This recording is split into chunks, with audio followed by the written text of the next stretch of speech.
Guess who's back again?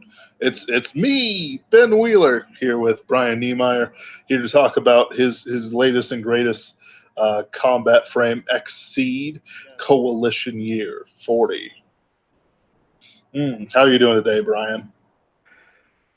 Oh, better now that I finally made it onto the stream.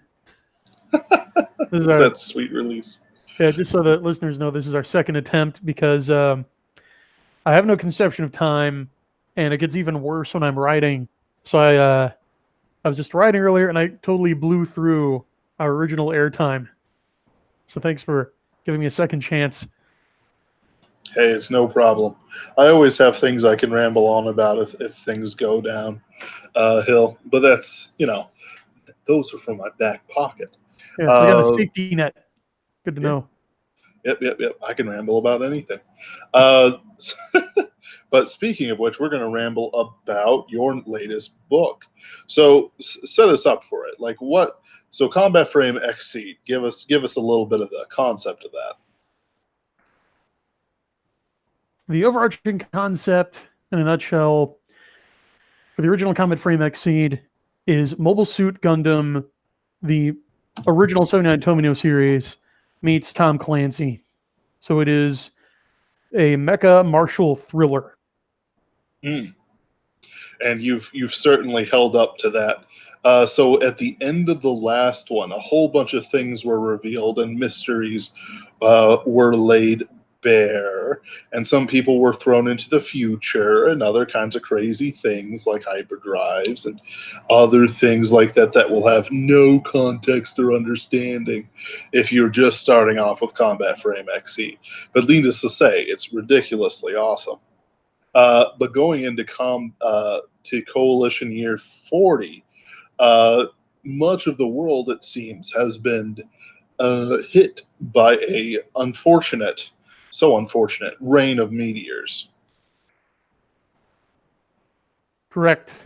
Right in the breadbasket Oh, where the just meteors the fell. worst. And so we start off with a scene of a kid being taught how to kill, and that his one goal in life is to never be friends with Rome. I mean, with the socks. See Yeah, what you did there.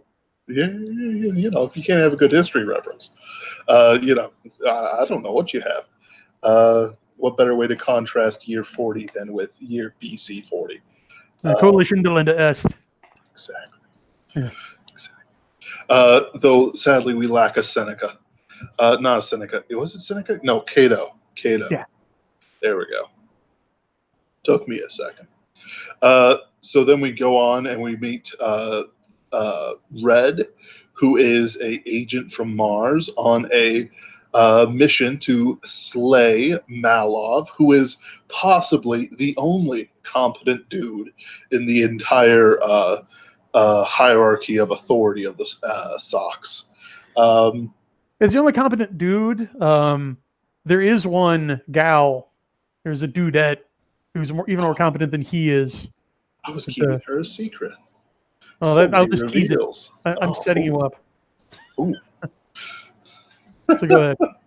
No. I was interested because I liked the Martian independence thing that you were pulling up there, and I loved Malov. Like, oh, just right, just the right amount of competency to like actual effectiveness. It hit it off just right, and of course, this starts a whirlwind of things. The assassination is sadly botched, but Red has to continue on, and Malov slips through his fingers just as he slips through Malov's. And you've got this wonderful cat and mouse game as you're gathering together a coalition of not hopeful and not so hopeful kid freedom fighters, as is Gundam tradition, um, to fight the overbearing SOC authority. That sums it up quite well. And I'm really pleased that you're digging Malov. I'm really feeling the Malov radiating through my Yes. screen right now. Yeah, Oh, yeah. I dig It's that. he like it's one of those things like I'm currently for Superversive SF YouTube channel. I'm going through the Evil Overlord list. Devolver Digital is doing an E3. Oh no! I'm hoping they do another Hotline Miami, but nope. Sorry. What was I talking about? I've been really out of it these last couple weeks. What was I saying? You were talking about, well, you're setting up the basic plot. You're talking about yes, the botched Melov assassination. Ah, yes. And then I was talking about how all the kids are going together, and that it is tradition to have a series of orphans try to overcome the authority. Honestly, it felt just as good as the first combat frame XSeed. I liked all the characters. I liked the subtle differences. You gave enough individuality to all of them to really just make sure they're all different. I got to admit, the thing about Majory. Hold on a second. I'm terrible with names in real life and in novels. There we go. Morley. I have the physical edition on me right here. Well, it arrived. Our Indiegogo campaign has been 100% fulfilled, by the way. Excellent. Is it a new one or is it the second one? The second one, the one for Coalition Year 40. Ah, there we go. Yeah, so if you're listening to this and you haven't gotten your stuff yet, your physical novel or your cards, they're in the mail. Yep. And it's pretty nice. Everything's been topsy-turvy the last 6 months or so for me. So it's like just had enough money for the novel, but it is such a treat and it looks so fine on the shelf.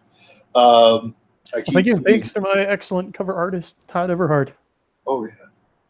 He's fantastic. All the mecha look different.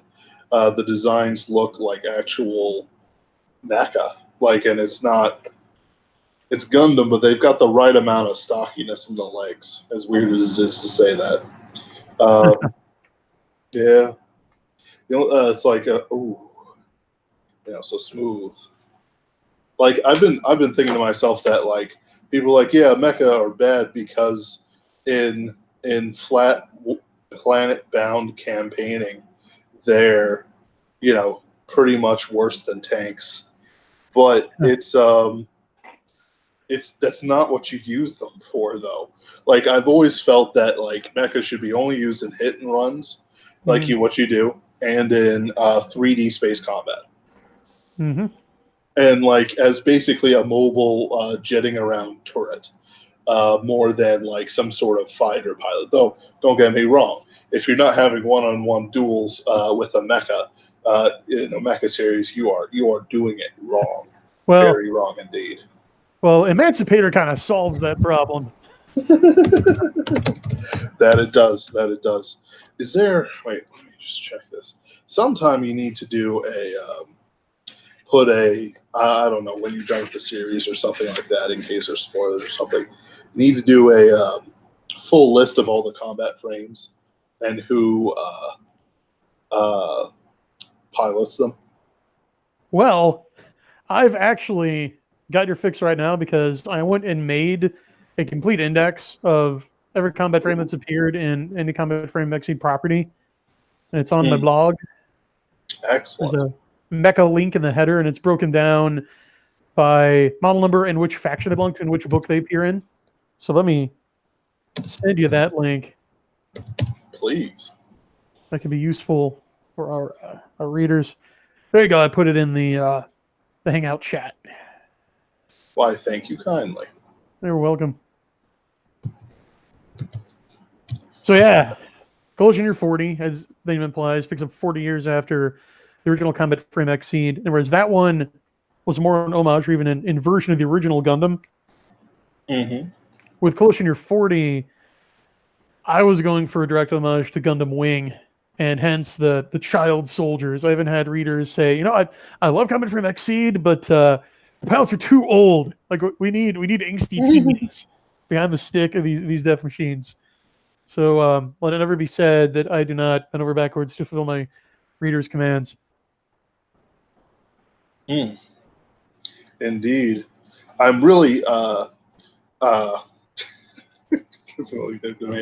sorry.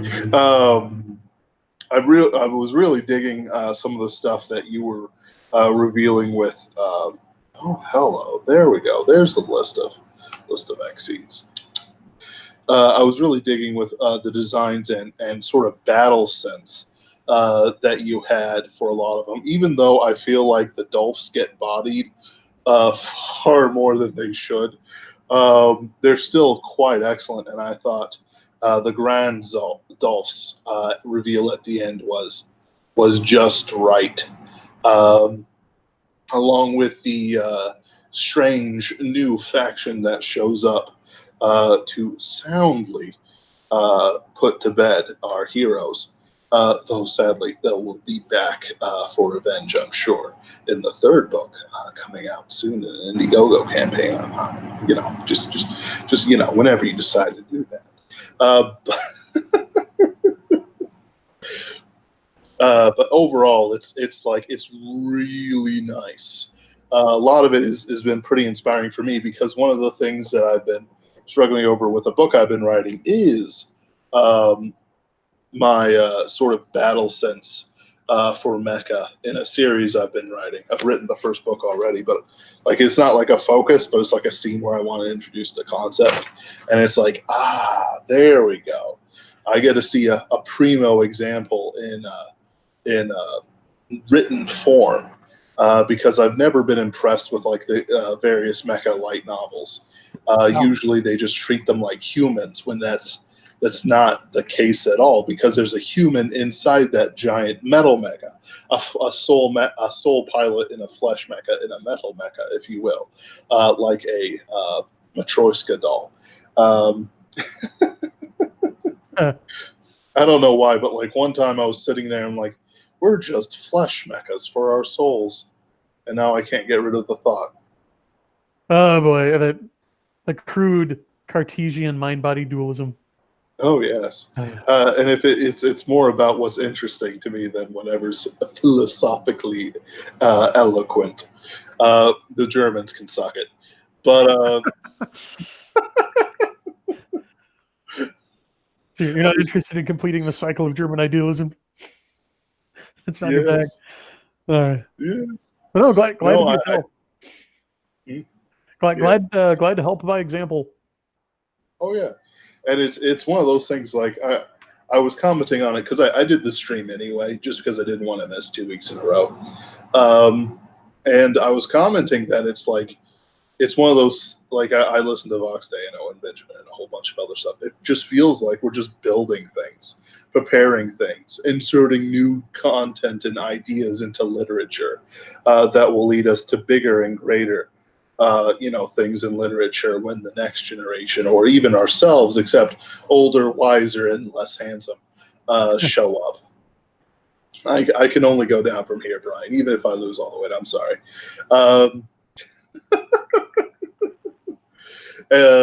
Then we'll have sure, we'll go through in the mecha genre, and then all of a sudden there'll be some young Gen Z guy who will do it better than either of us. But then we're totally just making straight the way for the Zoomers. Yeah. Oh yeah. And that it's our like I'm generational vocation. Yeah. And it's I'm okay with it. Like it's weird. Like I struggled with it for years. And then it's like, yeah, okay. And that's why I'm doing like 5 videos a week in a live stream. Just to create more data that they can mine. Not that I'm going to say it's coherent. I'm just going to say that it's there, and I'm sure someone crazy enough can figure it out if I can't. Anyone like... But yeah, you've got to point this mandate to build a new pop culture. I mean, that sounds grandiose, but no one with eyes can deny it's needed, right? Right, absolutely. And more than anything else, in my approach to my work, with both the Soul Cycle and Combat Frame XSeed, even though they're both derivative of other genres to some extent, is I always try to do something new. One of the more recent reviewers of Coalition Year 40 said that one thing you can count on with Brian's work is he always zigs when you expect him to zag. Mm. And that's what I try to do. I try to not subvert expectations, but to fulfill them in a way that people don't necessarily see coming, right? You know, that's the difference between just toying with your readers and the surprising yet inevitable twist. That's what I try to aim for. Oh yeah, and that's right proper.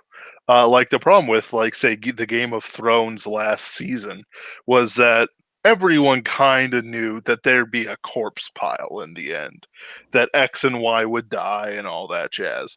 But the problem is that they started abusing the reader's expectations towards the end. You can't abuse the reader's expectations under any circumstances.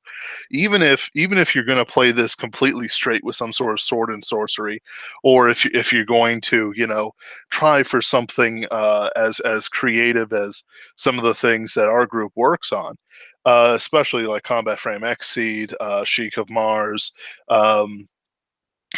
uh, oh my goodness, this is bad. David Halquist has a science fiction series, a very pulpy science fiction series coming out soon. That, of course, I cannot recall for the life of me the name of, but it's the covers are done and everything else like that, or things like Magical Girl Dynamo. Like, Yeah. you know, there's a world of difference between you know, the real crazy, like, wait a minute, this is a novel about light novels, mecha, AI, you know, a kid made up of nanomachines, and it's good. Then let's just destroy everything we're working on. Yeah. The one thing you cannot do is break an implicit promise to the reader. And one essential skill for being a fiction writer is learning to recognize when you've made those promises. Mm-hmm. It's like you know, like certain character flaws, character ideas. You know, like it's not. I keep saying this in my videos. It's not about the characters or the writing or anything like that. It's about the setup and the delivery. Mostly I talk Right. about the setup because that's the important thing. Because to me, if you set it up, you have to deliver. If you don't deliver, that's a problem that doesn't need to be said. Uh, but I guess it, I guess it does. By the way, would Hard Moon be the name of David Hallquist's project? That it is. That it is. Yeah, I beta read that. Oh, I'm Yeah, saving myself for the Indiegogo campaign. that's going to be awesome. Keep an eye on that. Oh yeah. I Oh advise yeah. everyone. Yeah, It's it's great. Like I don't know. Have you seen the covers yet? I've not seen the covers yet. So Corey did them, Ooh, and like it took twisting his arm for so long, but you know, for a young dude, if he ever learns to, you know, really dedicate himself to a single project, he'll go probably as farther than any of us. But there's that discipline thing. He's also like 10 years younger than most of us.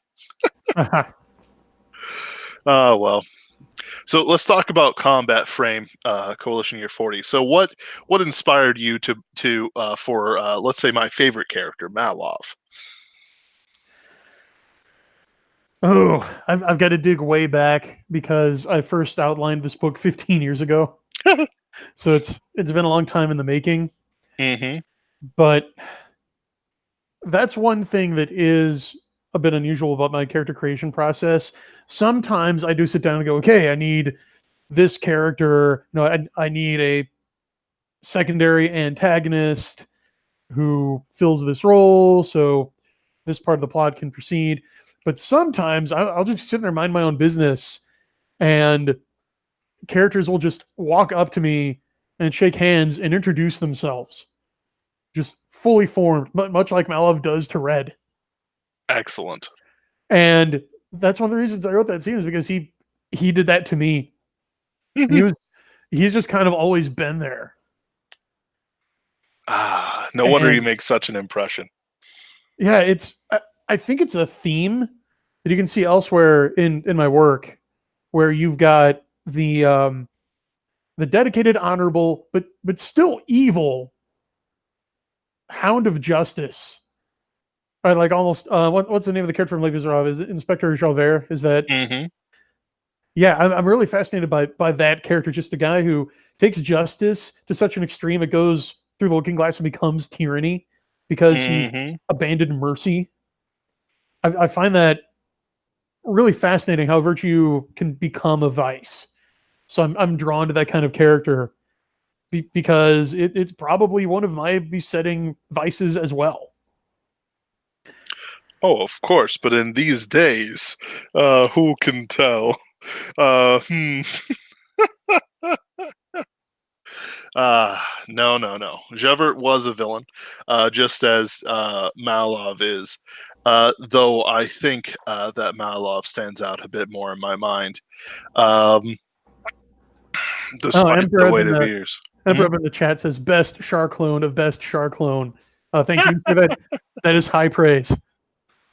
Of course, you have to have a shark on. Does he ever wear a mask? I'm not telling.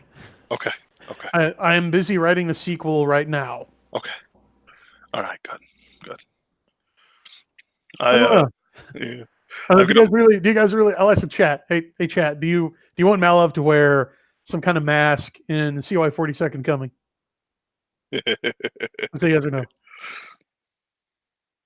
I plan on having one of my characters who turns evil for a bit wear a mask and nobody's fooled. It's like I can tell who you are from you're my son, blank, I'll whip you 5 ways, mask or no, just like or like another character will show up, it's like, so you're this. How does everyone know? Dude, you're only covering the top part of your face. I recognize that broken nose and chin anywhere. The Clark Kent gambit totally fails. Right, exactly. Yeah. Well, and it looks like you've got 2 people saying yes so far. 2 people out of 5. Hey, that's a solid 40%. Yes is Oh, still winning. there we go. Yes is still I'm winning. putting it 3 out of 5. Yeah, you're allowed to vote. Yep, yep. I don't know about the luchador mask. That might be a little much. It's got to be like white with like spikes for no reason. Well, I do like a challenge. Although the challenge I'm taking on for CY 40 Second Coming, the sequel Mhm. to Culture 40, is to take a a mecha with kind of feathery angel wings, kind of like the Wing Zero custom had in Endless Waltz, and make it cool Oh, to make it not ridiculous. Let's oh, be honest, the Wing Zero custom is ridiculous. Just like the way it flies, it actually flaps its wings and like sparkles come out. right. Yeah. I mean, I could see how you can make that like the most maneuverable mecha at perp, like as in like stop on the dime sort of thing. I Well, if mean, you go in, hmm? well, if you return to the idea of Ambac from Tomino's original Gundam series, which Mm, was kind of the hand waving way to explain why these mecha are bipedal. And it's because of a little experiment you can do right now, and listeners can do at home. If you're in an office chair that freely swivels, hmm if you start spinning yourself and make sure you're not going to bump into anything in the room, if you extend your arms and legs out, you will slow down. If you draw them closer to yourself, you'll speed up. It's like when figure skaters do spins. S foils in attack position. Right. And so in a zero G environment, having additional limbs gives you more maneuverability without having to expend fuel because you can rotate around your center of mass. Well, and then they get the idea, well, hey, let's add more limbs. Mm-hmm. And that's where you get wing binders. That's ostensibly what they're for. So yeah, so just to nerd out for a minute, the Wing Zero Custom does have the potential to be super maneuverable because you could kind of treat like each pinion on the wing as a separate wing binder. Yep. And JD Count in the chat says, "Don't get sick when doing it." Yeah, don't do that either. Eh, I'm the boss. I'll be fine. What's the general manager doing? I don't know, man. He's weird, but he gets results. There we go, and that can be applied to Malov too. He's weird, but he gets results. Yep. It's great, and the glee that he has when performing it. I thought Frasier, by the way, was a perfect, not a perfect minion for him, so to say. Just the right amount of impetuous Mm-hmm. attitude and violence. Um, the Mecca that was lost that he found after he was thrown ostensibly to his doom down the canyon he found. Did he like crawl out of his destroyed Mecca and into that one? Well, there's a hint in the text about how he found the XCD-100, which, by the way, was Ooh. created by Emperor, who's in the chat right now. He was the Build-A-Mech backer who co-designed Ah, that with me. So, have him to thank. I thought it was Uh, a pretty good Mecca. I Certainly, I think love the scene of where like the shotgun sticks out a little bit from the cloak, and it's yeah, like, huh? the shotgun was all him. He Yeah, he insisted on the shotgun absolutely. to everyone's delight. So, yeah. Like as weird as it is to say, like you can put, like certainly like someone pulling out like Berettas on a mecha, like giant oversized Mm. Berettas. Maybe not. But a shotgun, absolutely. Sniper rifles, bazookas, uh, crossbows, maybe not crossbows. Yeah, but We'll getting make back it to your work. question, so this isn't technically spoiler because it's in the book, but when Fraser is he's confronting the other Exceed pilots at Hainan Island, Hmm. he mentions that the man in black came down in a green jewel and told him where to find the 100 to stop you guys That's from right. interfering. Yeah. I remember it now. For some reason, it completely slipped my mind. But that's oh yeah. But we're not going to mention the man in black or the green jeweled guys. Oh no. That's too crazy. That's something we're gonna have to talk about in our next stream. Whenever you get the Indiegogo out, we'll have to wait for release or something like that. But no. But yes, thank you for clearing that up. I'll have to find that again and when I reread the text in its physical copy, because I always try to read something twice before I give it a proper review. Oh, you're gonna notice a bunch more stuff. Oh, I'm hoping. I'm Okay. hoping. Admittedly, my first read through, I usually just kind of skim everything. Uh, the second read through is where I go for it, unless I'm slush reading. But that's ugh. Oh well. I must admit, overall, it's quite a trip. How do you keep up the pace from scene to scene? It feels like it's just bam, bam, bam, bam, bam, bam, and it's feels like towards the end, where you get the exciting scene where you reveal the Grandolphs. Um, they are the Grandolphs, right? What about the Grandolph? Yes.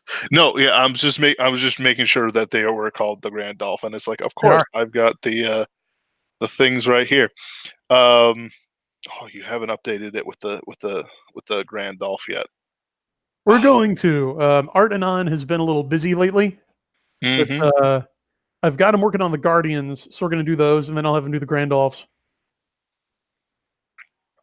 Admittedly, like for the Guardians, I was like, they gave up the Grensmark for these, I did. and it's like, oh, I'm I'm not okay with it, but it's all right. Yeah. It's all right. Um, But then the Grinsmarks come back in the enemy's yes. hands and just thrash the Guardians. Oh yeah. No, the Grensmarks are absolutely excellent. I thought that Yeah. the Grensmark Mark III was quite excellent. Um, I actually can't wait for uh, if you ever do. Wait a minute, is this the curve first? Yeah. Ooh, Also designed by another Build-A-Mech backer, DJ Schreffler. We're really proud of that one. Oh yeah, no, I'm looking at it. That's an excellent design with the punching dagger, the chainsaw sword. Um, And the inscription on the side of the sword reads, "As I raise the sword, so do I wish that this poor sinner receive eternal life." oh, There's an inscription on a 16th century German headsman sword. yep. That's what it's based on. No, that's absolutely fantastic. Um, no, that's a fantastic design. I love it. I'll pass it on. Yeah. No, it's like one of those things. Like I almost resist. Now that was something I was going to ask you. Um, are you going to do a prequel to Coalition Year 40 to show off some of the things that happened with Todd Ritter and his sadly cut short by an asteroid lived dream for New Germany? Well, that all depends on you, the readers, because later this summer, I'm going to be starting the Indiegogo campaign for Combat Frame XSeed Collision Year 42nd Coming, and the second stretch goal tier is going to be that I will write that short story showing what happened in CY20 Oh. with the XCD 100 and Zane Mm-hmm. and the Emancipator prototype Mm-hmm. and how Jean Claude and Eckhart got involved. So I'll do that story. It'll be exclusive to the Indiegogo backers. The only way you'll ever be able to get it is by backing that campaign. I'm never going to sell it anywhere else. But yeah, if we raise the first grand, the first 1,000, which I don't really see any difficulty doing, then that'll be the second stretch goal. Or the first stretch goal, rather. So once we meet the initial goal, the short story will be the first stretch goal. I like it. I like it a lot. I wouldn't mind that whenever you sort of course you're gonna have to do hardcover sometime. But if you do like what they did for John C. Wright's Swan Night Sun series, do you recall the did you ever purchase the hardcover for that? No, actually wasn't aware of it. Well, yeah, he did. It's pretty amazing. Probably some of the best work John C. Wright has ever done. But what they did was they took the 3 novels that make up Swan Night, Son, and Daughter of Danger, the sequel trilogy. He has 6 more books to write in that series. It's like, oh, but they actually turned them into a pretty solid hardcover and new art and everything. So that all 3 books are in one giant book that looks so good on the shelf. I know that. I can imagine. Oh yeah, I personally want to pick up something like that for most of the books I do. It's one of those things that I kind of regret with indie publishing. The physical copies are great. Like, don't get me wrong. You know, your second coming. Coalition Year 40 is a great soft cover, but the hardcovers and the sort of, I don't know, production value of the soft covers are based on Amazon standards, which compared to the things that like Bane Books or Tor Books puts out, oh, no dust jackets. Well, something like that would basically have to be a perk tier of a stretch goal from a crowdfunding campaign. Yeah, I know. Like, I'd really need to pay the setup and printing costs for that up front because yeah, that gets really expensive. Oh, I imagine so. It's like one of the goals I've set for myself is to eventually become, you know, and not independent because my family will always need help, but sort of like when I actually have time to do things, eventually learn how to do bookbinding, and then start creating like specialty books, like, you know, make 10 of each Superversive book that's worth doing it for, you know, your book, other books that, you know, might not ever get a hardcover, and then just basically make them like high end custom items, because there's nothing like like having a high-end custom item, and not like I've got like I took a look at some like of the books that people are making. A lot of them are just okay. Like they do their job. Like I've got a bunch of diary books, but sometime I really want to see that industry come back. And Yeah, maybe it'll, because they're works of art. Like, oh, and can you imagine what, like, going through like the ashes of a dead world and then finding like a book bound, hand bound with a mecha printed in gold on it? time That enough at last. time at last. Exactly. Exactly. It's like, Caleb Bridges who, Meredith. Yeah. right? Who are these people that lived, that, created such works? Which should be the goal of every civilization, to make their visitors post mortem say that. Not that I think we're ever going to go that way. I'm pretty sure we're the ones who are going to do that to other people. Like you and me. Oh yeah, me and and all that jazz. Look upon the works of Tor and just be like, who lived here? Oh wait, nothing of value was lost. Move on. Yeah, They still exist. I don't think about them much anymore. yeah. I haven't found a Tor books in months. I was actually just thinking, and this is just a thought I'm toying with.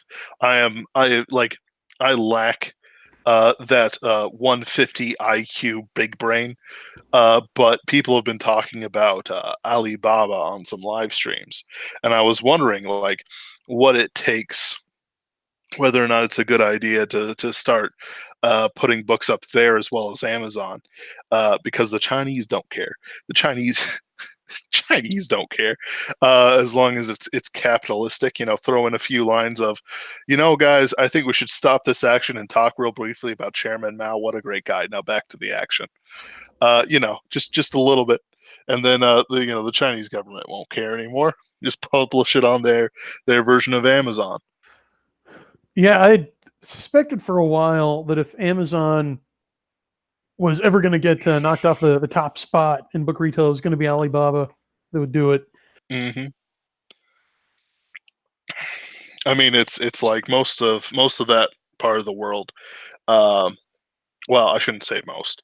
Much of those who use the internet can also understand enough English. And Right. if there's some sort of migration, like Walmart was a bust so far anyway.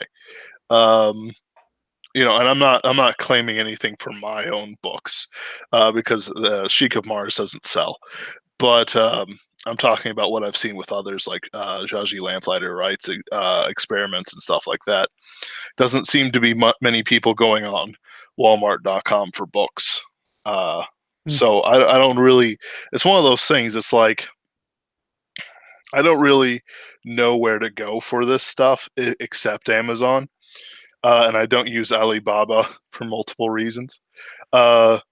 Hmm. Well, right now Amazon is pretty much synonymous with the book market. It's like half of all books, and I think like 80% of books in the Anglosphere. Mm. So right now it just is the book market. We'll see what happens with this latest round of antitrust actions. Yeah.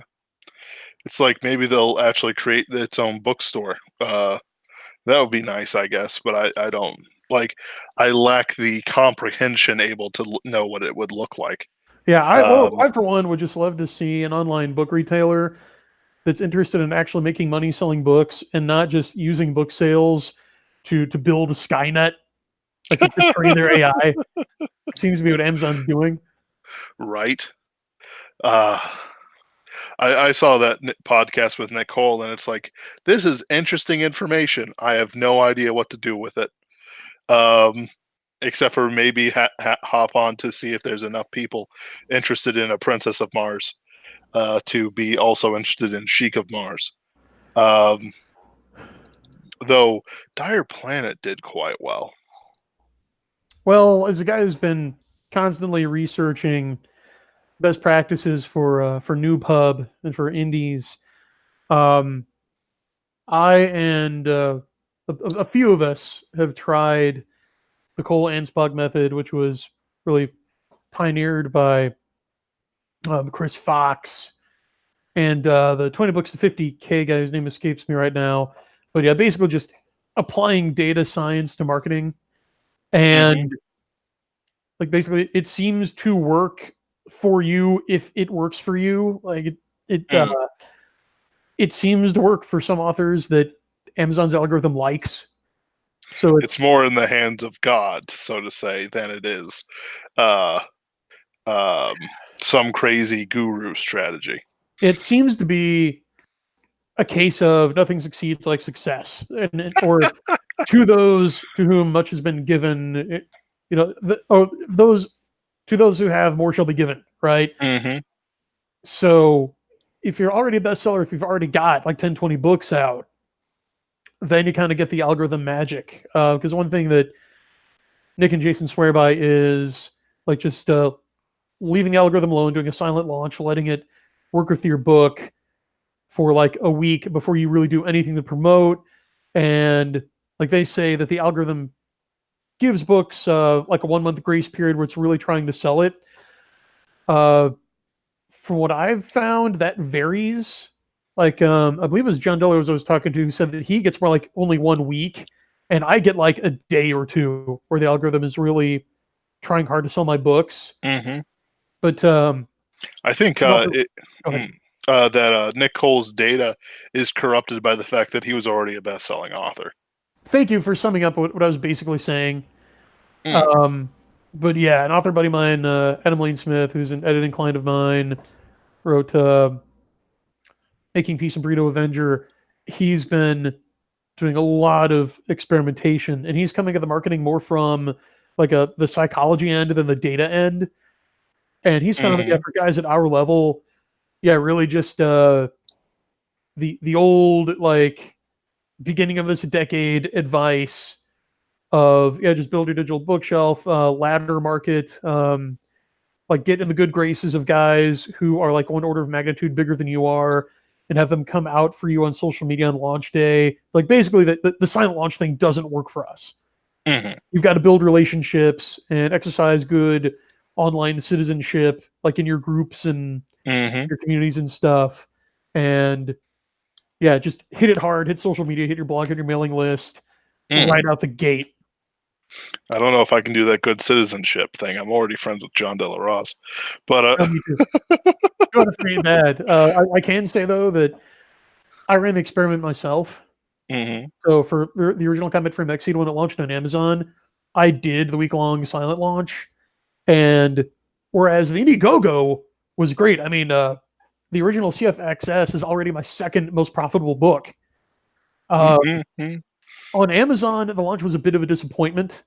It only did half of what the Ophion Rising, the final Soul Cycle book, did. And interestingly enough, I used the Nick Cole method for Ophion Rising as the first one that I tried doing like the silent launch and the email list trades for, and it worked with that. So I also suspect that Amazon may have totally nerfed that approach, like between December of 2017 and October 2018.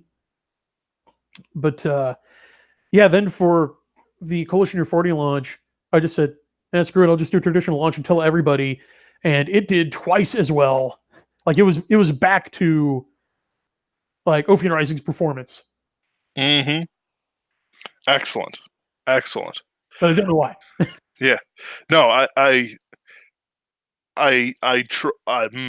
well, like my next book is Tears of Elfland, and once Jason finishes dangling the artist over a bunch of wombats such that she actually finishes my book and gives me a copy of the cover without a watermark on it, I'll be more than happy to try that for myself for Tears of Elfland. Just because it's like normie fantasy, and it's like, come on, man, it's kids in the wood, kids in the woods. There's dancing goblins, there's minotaurs. Oh, everyone's gonna love it. What fun! Oh yes, but we'll see. We'll see what it is. I'm not like, it's one of those things, because I know that as weird as it is to say, like I'll always be advertising and I'll always be making friends with you and John De La Rose, and I'm friendly with Larry Correa and others. which means to say we have talked once or twice, and I bought a book from him directly. Oh, I've And got it to was give my a shout out numbers. for thank you for reminding me, because he went the extra mile and he did a promotion for Combat Frame XSeed at his blog, Monster Hunter Nation. So Nice. yeah, really, really got to hand it to him there. He did not have to do that. Mm, So yeah, great guy. super Great cool guy. guy. Oh yeah. Yeah. And not that I'm gonna talk to him about it because it's like, I might though. But when I have something with more guns, uh, They should always have uh, more guns. Each book should have more always. guns than the last. I actually have a character who goes into Fairyland with a gun and like he keeps losing it. And so it's like, what happened to my gun? Oh, it was in the closet, and my dwarf manservant is stuck in the closet and can't come out. Can we Well, can we get my gun out back? No. Here's a stick. And yeah, he I've has to had go. fun. Yep. I've had fun kind of messing with the guns and fantasy trope with the Othean Rising, oddly enough, because there's a character, Will Conneth, in the book who at one point he just has this bag, this burlap sack of stolen guns, like these hot guns just thrust into his lap by a smuggler. Yeah. And he is like a straight-laced knight's squire, member of like a holy chivalric order who only uses a sword. He doesn't touch guns. And he's told, don't look in the bag. He's like, what's in the bag? Like, that's not your concern. Don't look in the bag. So he never does. I mean, truly, a person of reasonable intelligence can feel if you're holding this bag of guns, especially for like a couple weeks, you're going to be able to intuit what's in there. Right. But he never looks.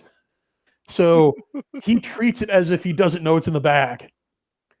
And he never, no matter how bad things get, like they get pinned down by automatic gunfire at least one point, he never reaches into the bag and grabs a gun out. Beautiful. But he does use it. Yeah, I mean, he does end up using the bag of guns, but not for the effect that anyone would expect. Of course. It's one of the things I have is I'm kind of going to work on a character like Jasper Silver can he's a ball of nanotechnology in the form of a boy. Guns are a minor annoyance for him in that he has to regrow his head after the 50 cal takes it off. But eventually he's going to figure out how to shoot his own fingers, JoJo style, because there's a character in JoJo that does shoot her own fingers as a weapon. She's also not that I've only just now realized this, but she's basically a bunch of plankton in the form of a that's taken over a person's corpse. Shades of SpongeBob. Well, Yeah. It's like it's typical JoJo,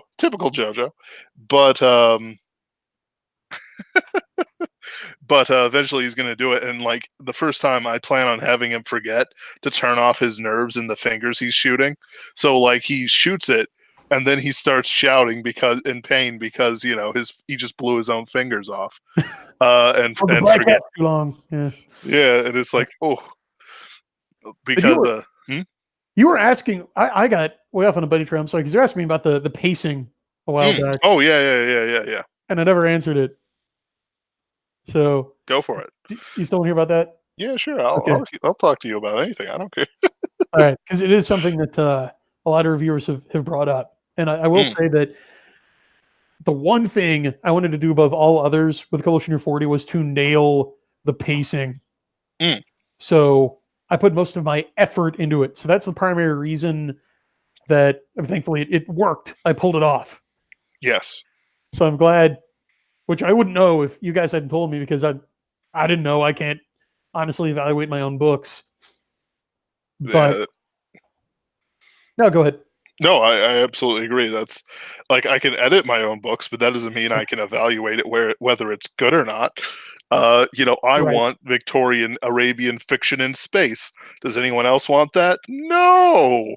Yeah, but, I'm not going to know. We as writers are not going to know please as readers, because we're not the readers. We're the authors. So what I can say though is there are a few ingredients for good pacing in general.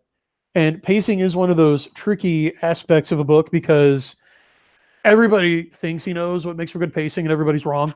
Mm-hmm. I see it with my editing clients all the time.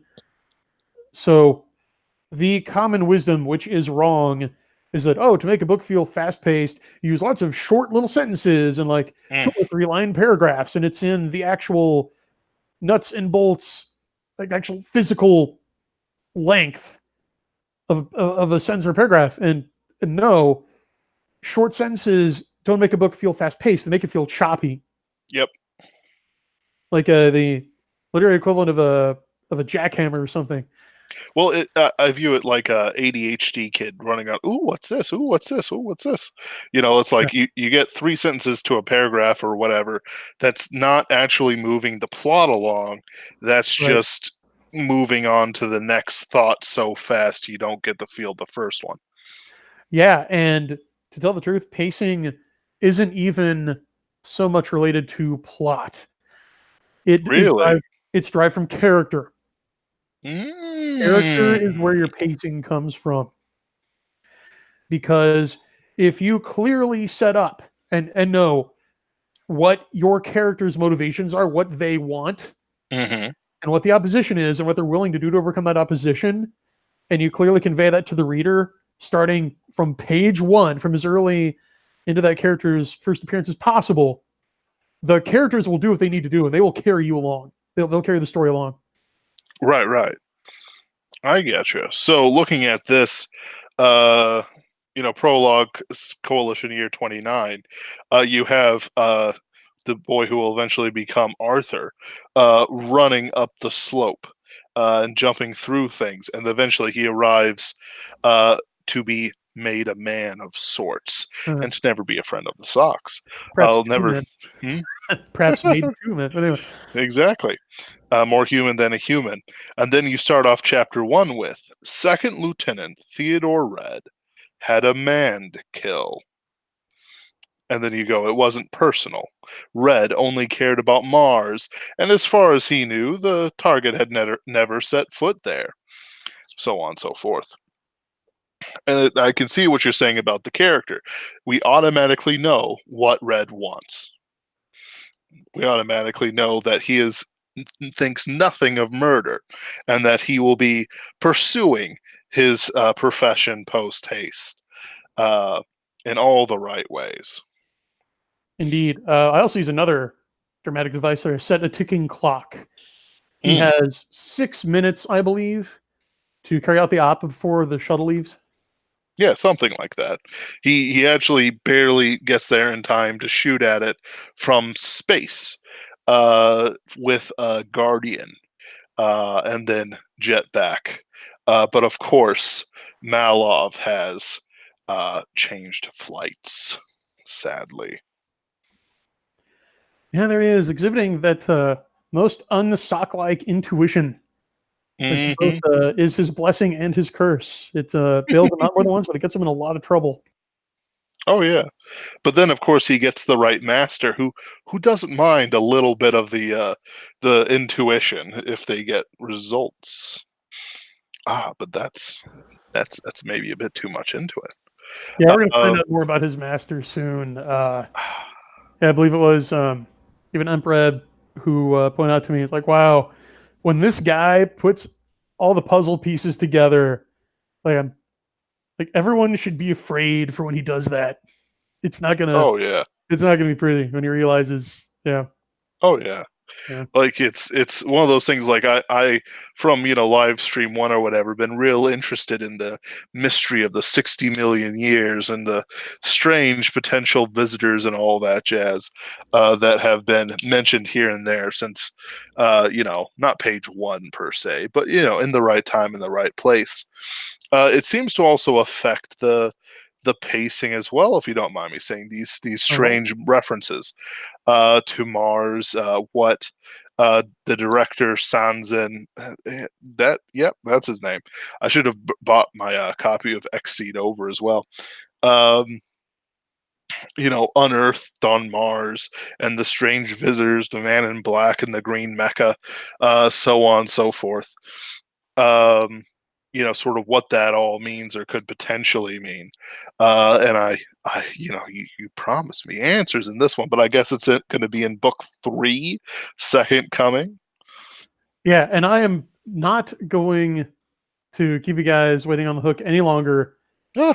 I can tell you, because I've been hard at work writing Second Coming. Mm-hmm. That's where I just give you the answers. Oh, thank goodness. Yeah, I've already written 30 pages that are mostly just giving the answers. Now, I assume it's some sort of not just exposition, but some sort of dramatic revelation. Oh, sure. I mean, I'm not the kind to just have info dumps and Maiden Butler dialogue. Excellent. Like Celia sitting, Mitzi down. Like, well, as you know, Mm-hmm. So this is why Daddy had to die. It's like, no, don't do that. Yeah, careful. I've also had a spoiler slip there, but yeah, Yeah. you're on the right track. No, we both put out a little bit of spoilers. Sure. Like I've gotten around that myself by just having him talk like a story within a story. So not only is this not heroic character mad scientist revealing his grand plan, but he's also describing how he snuck into the secret transhumanist base where they gestate cyber dragons. But he also, sees the Dark Master and is terrified of him. But of course, he's also interested in that data he sent. Ooh, what's this new data that's so important to the plot? Well, I will say, though, that I do feel I did partially keep my promise with Coalition Year 40 in terms of the answers, because if you go back and reread Comet Frame XSeed and then immediately go into and reread Coalition Year 40, there are some lines of dialogue, there are some hints the characters in CY40 drop that, when taken with hints from Coalition Year 40, at least give you complete pieces of the puzzle. Ah, excellent. So, like, one example is the space tick and the teardrop, or the ape and the dragon, right? Those two mecha. There's a little foreshadowing of those in the first book. Really? Just it's super subtle, like I like to be. But I was rereading Comet from X, like, oh, I stumbled across that. And I'm like, oh yeah, I did put that in there. Okay, I remember now. But I mean, blink and you miss it. But yeah, no, I know all the answers. Like I said, I've had this whole series outlined for years. So yes, I'm not going to George R. Martin you. There is a definite plot going on in the background. I know exactly what it is.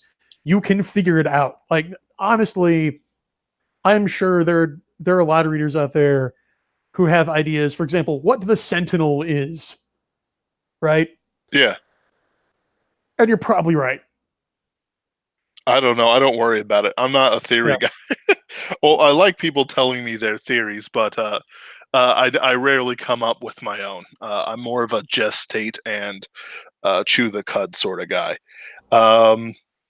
Mechanics, but it's like I was sitting there trying to remember like where you could have hinted it, and I'm gonna guess either at where they were talking about Prometheus, or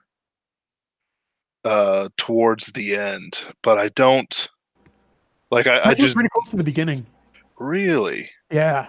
Huh. And then again near the beginning of Coalition Year 40, I reinforced it. But yeah, I'll even go so far as to say that a recent Coalition Year 40 reviewer wrote a rather in-depth review on Amazon, and he came really close to figuring it out, and I think he probably has, but was just holding back for the sake of people reading reviews. So the answers are in there. You have to do a little digging and a little introspection to figure it out, but I am starting to pay them out. Okay. Yeah. Well, of course. No. I'm just sort of looking through it. and just sort of thinking to myself, because usually I like just sort of cruising along, joining in. Never been much of a man except for the police procedural. It's like da da. It's like someone's murdered in the park. Da da. Look at the size of these shoes. Wow, this guy must have had really big feet, And then the twist is it's just clown shoes, and we're just dealing Yeah. with a murder clown. Your typical murder clown. Mhm. Like, so many of them. Um, it doesn't help that I just saw a trailer for the next It, uh, Ah. which was genuinely scary. One of the few new horror films I've seen. But excuse me. Yeah. No, it's like I'm just sort of like trawling through it. It's like somewhere in the beginning, and it's like blink and I miss it. Could be something when uh, oh my goodness, not Todd Ritter, the brother of Zeke. Zeke. There we go. Zeke Handler.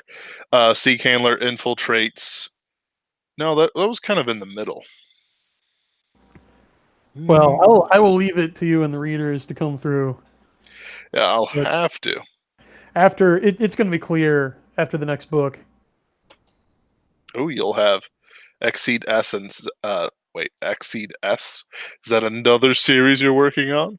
No, it's books 4 and 5. So we're going to do Comic Frame XSeed, Coalition Your 42nd Coming. That's book 3. Mm-hmm. And that's going to wrap up the Coalition Year 40 arc.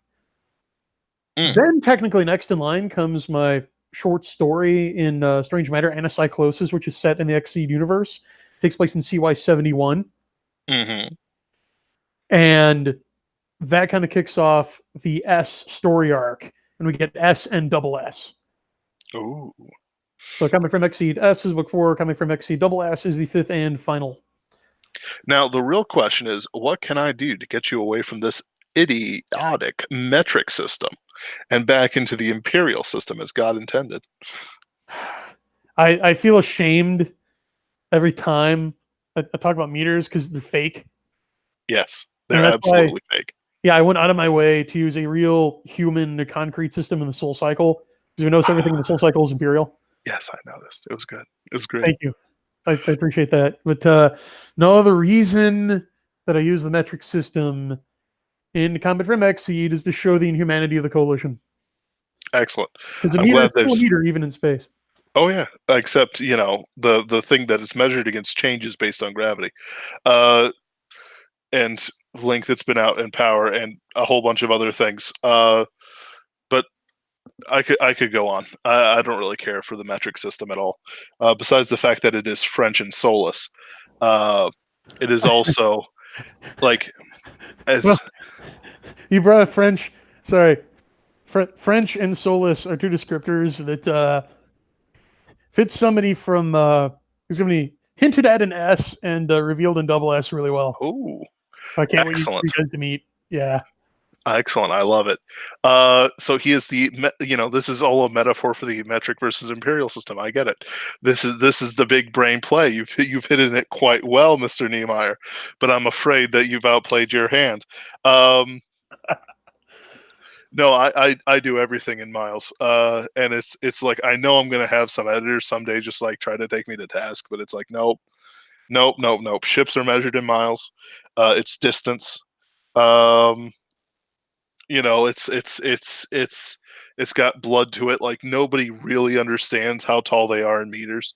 It's like, yeah, I'm 2 meters tall. No, you're shorter than me, so you must be 1.7. But in reality, I'm 6'1" master race. Yeah, I maintain that the convention that all measures in like real sci-fi have to be metric is one of the greatest disservices that Campbell did to the genre. Mm-hmm. But it's like it doesn't feel long. Like, you know what feels long? Something that's several miles long. A kilometer isn't even is less, not even half of my cardio workout. Like that my pre-workout, excuse me, that I walk to prepare for lifting weights and then like running. Sadly, you do anything in the military, you use it in clicks, which is metric. Now, to be fair, most military men are brainwashed into using the metric system. But someday it will improve. Especially since, like, have you heard that they're changing the kilogram? No, but I'm not surprised. So it's not that they've basically made the claim that they're not actually changing the weight of a kilogram. They're just changing the measurement so that it comes out as the same weight. Well, the kilogram isn't even weight; it's mass. I know. The metric system doesn't even have a way to weigh things. You're not really doing that. I know. Like a pound isn't really a kilogram. Like you can't really convert it. It's not like what is it? 2 pounds of a kilogram or something? Or yeah. It's the weirdest thing. I don't understand why they're doing this. They're just making it more difficult. It's like, what's a kilogram? Well, it was a certain amount of molecules in an area combined with X. I can't even remember what it is because I never use it. But then it's like, now it's like, yes, we're doing a similar count of molecules, except this time we're measuring them in a certain way that displaces mass. And I don't understand it. It's too fine a distinction for my poor midwit mind. Now the one thing I have to grant though is our system of timekeeping is metric. By definition. Yeah. Not by actual design. Although it's not base 100. It's the only metric that's not base 100. It's base 60, but and that's fine. Like, honestly, time is completely different from everything else. Because you can like I saw somebody who was like, for some reason it was like people on like Pornhub and all these different places have like the weirdest things they talk about. Some dude comes out and I don't go to Pornhub, but like somebody screen capped it, and there's like a little Facebook page that posts them. Goes like, yeah, so I've decided to measure time in Shreks, which is of course the exact length that it takes for Shrek 1 to play out. And it's like, what? It's like, so your average day is like what was it, like 11 no 13 Shreks, because it's like 1.5 hours long, like 1 and 45 minutes long or something like that, 1 hour 45. And then it's like, I'll see you in half a Shrek that is 45 minutes or something ridiculous like that. And it's like, yeah, sure, you know what, that's as good enough of a measurement of time as anything else, I'm sure. Though a scientist might be tearing out his hair if their government started measuring the day in Shreks. Yeah. It's not a better system. I'm sorry. I can't think of a better time system.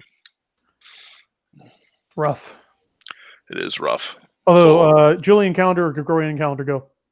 Gregorian. Yeah, I gotta agree. Yep. Julian calendar is okay, but Gregorian calendar is Christendom, so gotta go with the OG. Well, with condolences to our good friend and author Alex Elaine, who's Greek, but yeah, no clue who he is or that he was Greek, but you know what? Okay. Well, now you do. Okay. At least a clue. Fantastic. I need to get out more into more author groups, but also I don't have the energy for what seems to happen, because it's like I called some people out for back talking about John De La Rose, and it's like, oh, such a hornet's nest. Oh, I shouldn't have done it, but I did it. It's irresistible. It was irresistible. It's like, yeah. I'm like, you passive gammas, you backbiting little wussies. And it was like, ooh. But they deserved every word of it. I will trust you on that. I just gotta. Whew. All right. Did you have any other question? Anything else you wanted to know about the world of Combat Frame XSeed, but we're afraid to ask? Let me allay your fears. JDA did nothing wrong. That's right. Do put a question in the chat if you want to. By the way, guys, because this is as much for you as it is for me. It's mostly for me, but it's also for you. All right. So Everything I do is for my readers. oh yes. But the facelessness, the judging. So with Mars, what made the Sox decide to go to Mars, and what sort of faction sort of took over there? Okay, well, for one thing, it was there, and well, there was also, a research station you talked about. Yeah, well, there was a research station, but so you really got to. And what I mean by it was there wasn't in like the Hillary sense of Everest, like, oh, that's why we climbed it, but like it was already there. So the Martian settlements predate the coalition. It goes back to really us and the consortium that started space exploration, because the way the coalition got started was, I just extrapolated from real life companies nowadays like SpaceX and Bigelow, Tesla, etc. And so my conceit for Comet Frame XSeed's timeline is it's not the governments, but it's private corporations like megacorps, sometimes in partnership with governments, usually in the East, who really start commodifying and commercializing and colonizing space. And several of the big ones get together and like, well, okay, I want to buy some real estate on the moon. Okay, well, I want to build a hotel on the moon and an Arby's. Okay. I want to buy a thing on Mars and have a McDonald's, and then I'll build a Burger King and then never staff it. Well, that's real, by the way. Arby's does have extant plans to build an Arby's on the moon with real estate mogul Robert Bigelow, because in Bigelow City at the end of the book. Yeah, Bigelow's a real guy who was working on building orbital hotels. Oh. And like has actually looked into getting some real estate on the moon, and he wants to build an Arby's. Good on him. Every man needs a dream. So in the world of Comet Frame XSeed, there is an Arby's on the moon. Oh, thank goodness. You can get beef and cheddar anytime on the moon. I'll have to start liking Arby's. Until the road to Mars crashes and blows up, and shut your dirty mouth. But anyway, I'm sorry. Mea culpa. My passions overflowed there. No, it's fine. I'm afraid I'm just a dirty McDonald's lover. But I suppose I must branch out someday. Though it is my dream to have like a single employee in a Burger King. Hey, look, we're gonna get that charbroiled goodness up there any day now, but it'll never come. Oh no, what a tease! But then they'll have to go to McDonald's. I don't know why I want this, but it is something I deeply desire. Right, and so the consortium who colonized space, or at least kick the ball off, realized this desire. So yeah, they started building in orbit and on the moon, and yeah, they're the ones who launched the first successful mission to Mars from the moon. Because once you get to the moon, it's actually a lot cheaper and easier to get to Mars than setting off from Earth. Oh yeah. So yeah, I mean, initially it was for commercial purposes, like mining, tourism, and yeah, and you had your pure science guys who just wanted to go and do research. That's where the research station came from. And then when, like, so the consortium set up the Colony Development Commission, and then the various colonies at the various Lagrange points signed a charter and formed the Systems Over Terrestrial Coalition. So the coalition is kind of still running on the capital and infrastructure set up by the consortium. And the commission is still around. Like, if you look in the book, they're the ones who basically pick the secretaries. Yeah.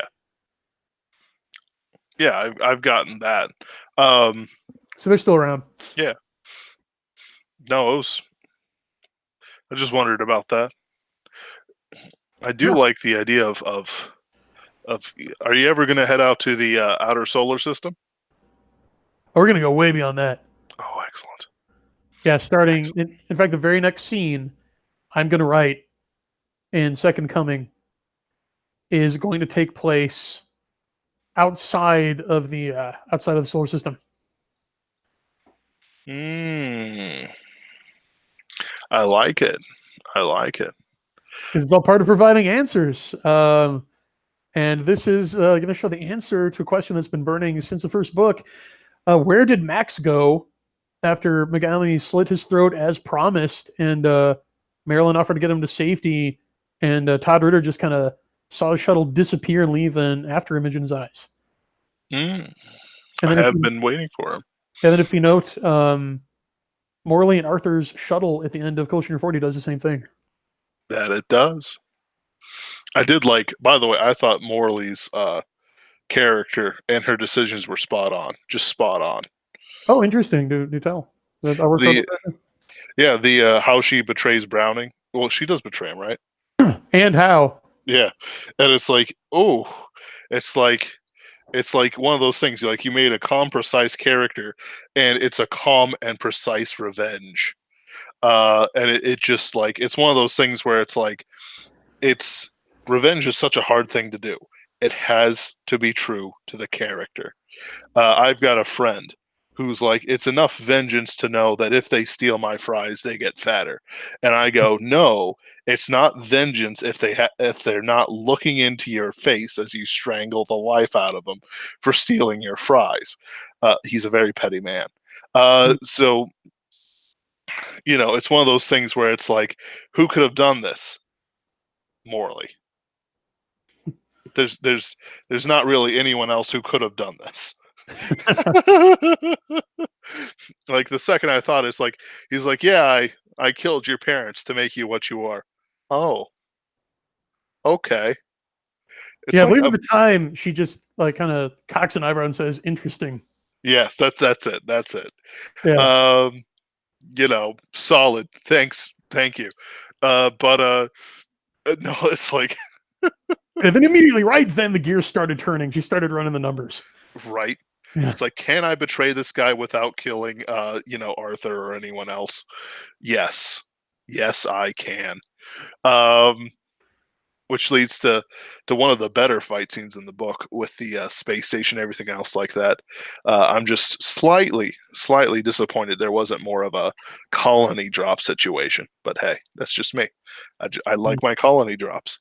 But that's something you can save for later, I'm sure. Got to get out there in time. Mm-hmm. One of the things I'm looking forward to is messing around with in Jasper Silver, the sentient nano machine boy, is to mess with this sense of mortality because he can't die. It's like, so what's happening? Well, we're crashing into Titan. Oh, okay. We are all gonna die except for you. Oh, right. I already have a scene where somebody's like, "Oh man, I gotta save this kid," but then he's like, "Wait a minute, he can't die, but I can." So he just jumps out and saves himself, and then just like helps him out of the wreckage of the gondola they're on, um, within the space elevator.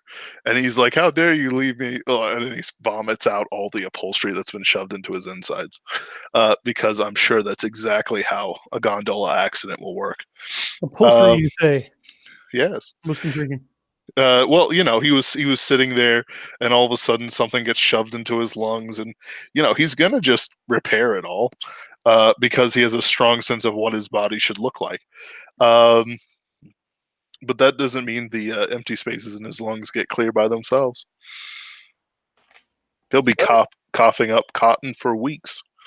Um, No, that's ridiculous. His nanomachines are going to break down the organic matter to replace the organic matter he loses when he exerts himself, because that's how it works, I guess. I don't know. I'm not a scientist. I like to pretend I'm a hard sci-fi guy, but really, I'm as soft as they come. I'm a pussycat. I'm also tired. I'm sorry. I'm just getting rambly. Not that it's late. It's just for some reason I'm always tired on Sundays. Church is hard work. That's what it is. It is.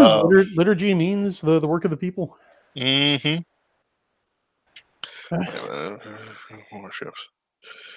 Huh, huh, huh. Oh, okay. Right. Well, doesn't look like. Let's see here. I'm not seeing any questions except for King Xseed versus the Windy Xseed. Though I'm sure that somebody, probably me, could write a pretty good parody of that stuff. We got. Definitely Wendy Chan. Come on, not Oh, a of course, contest. of course. Like who do you think I am? I understand Yeah. exactly who should win that one. She should be riding the Arby's lion, who is a giant mech transforming Voltron mecha. Clearly. Um, let's see here. Bradford Walker says he has a colony drop in book 3 of his Star Knight saga, which came out, in case you um, had or hadn't heard. Yes, it did. If you guys already have Xseed, you need to go buy Star Knight Saga, Book 1, Reavers of the Void. Absolutely. Full disclosure, I edited it, but that's how I know it's good. Oh yes, and I've read it. It's good. It's good. It's fantastic. Bradford Walker commented earlier. It's that mix of super robot and real robot genres, the Gundam and the super robot, which I think was just hit perfectly, perfectly. Um, Impreb says, duel with multiple mechs in an O'Neill colony between a starfighter and a time dilation device, and a mech loaded out with enough ammo to take down a Corvette class ship, which sounds pretty cool. But you know what? Instead of a time dilation device, it should be encircling a black hole. So the time dilation is random and therefore more exciting.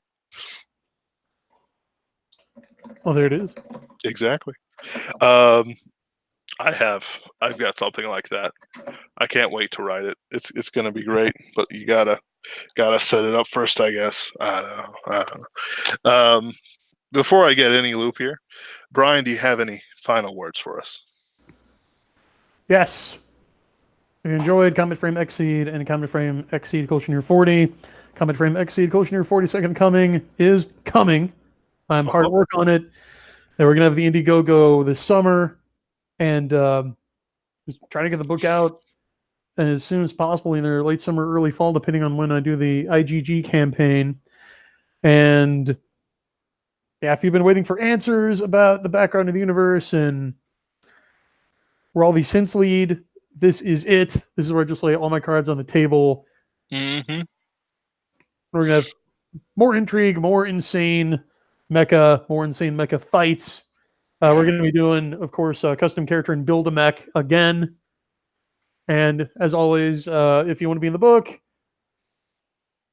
I'm open to putting you in there for a modest fee. And then if you want to die in the book, which is ever popular, there'll be plenty of opportunities for that. I promise you. I'm pretty sure my character died in the colony drop in Combat Frame XSeed, or the asteroid drops. That's like top 5 ways to go.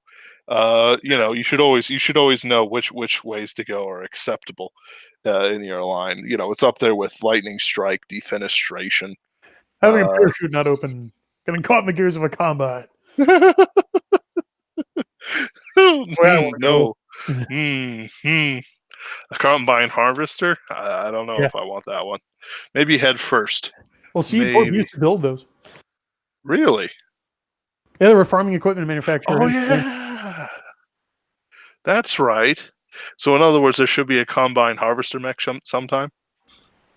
Oh, they almost certainly are. I mean, those agriculture rings. But yeah, they were the John Deere of outer space.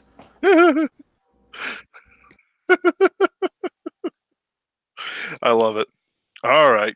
Be sure to check out the links down below in the doobly-doo. You're all wonderful. And do check out his novel. And I'm going to take a break next week so I can go see my favorite band in concert, the Mystery Skulls. I do not recommend their One of Us album. I recommend their Forever album to everyone who will ever listen to me. Then afterwards, on the 22nd, I will be having Anne Lewis on to talk about her Warriors of Kazan. Yeah, usual 5 o'clock sort of thing. Thinking about changing it up to be a bit later. I don't know. We'll find out. And afterwards, maybe Bradford Walker, maybe somebody else. I do like the fact that the spring doldrums are over and everyone seems to be moving lively again. Hmm. Because it did seem like there. The sap is rising. The sap is rising, and I myself feel more restless now that my life has finally settled down just a little bit. Well, thank you for having me on. Thanks to everyone in the chat listening live, and Hmm. thanks for everyone who listened to this after the fact. It was great to be back. Oh yes, absolutely. And I'll have you on next time when you finally put up your Indiegogo and are ready for that next round of advertisements. Oh, brilliant. Uh, Thank you. yes, yes. You have a good night, sir. You too.